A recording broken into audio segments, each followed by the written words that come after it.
अस्सलामुअलैकुम स्टूडेंट्स, कैसे हैं आप सब लोग? खैरियत से हैं? आप देख रहे हैं unlock your knowledge by Zaini. Pakistan navy sellers jobs 2025 Pakistan navy sellers jobs की अभी रजिस्ट्रेशन ओपन हुई थी ना, वो अब क्लोज हो चुकी हैं। नेक्स्ट अब जिन जिन स्टूडेंट ने उसमें अप्लाई किया था, अब उनका नेक्स्ट टेस्ट है। टेस्ट का प्रोसेस स्टार्ट हो चुका है, जो कि टेस्ट प्रिपरेशन आपके साथ पार्ट नंबर 2 में फुल वीडियो आपके साथ डिस्कस की जाएगी, जो जिसके अंदर most important and most repeated MCQs आपके साथ शेयर किए जाएंगे, जो कि लास्ट ईयर पेपर्स में आए हुए हैं। वही सवाल आपके साथ शेयर किए जाएंगे।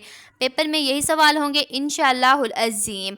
पार्ट नंबर 1 भी डिस्कस किया गया और पेपर पैटर्न और पेपर का सिलेबस भी आपके साथ डिस्कस किया गया है। जल्दी जाके आप चैनल पर विजिट कर लें, वहाँ जाके वॉच कर लें वीडियो का, ताकि आपको पेपर का पता हो कि पेपर किस तरीके से आना है। पार्ट नंबर 2 की फुल वीडियो देखने के लिए आप हमारे चैनल पर विजिट कर सकते हैं। और अगर आपको फिर भी नहीं मिली तो आप हमारे डिस्क्रिप्शन में जाएँ, वहाँ जाके फुल वीडियो का लिंक दिया गया, वहाँ जाके आप वॉच कर सकते हैं। और अगर आपको फिर भी कुछ समझ नहीं आई तो आप हमें कमेंट कर सकते हैं, आपको रिप्लाई दे दिया जाएगा। So what are you waiting?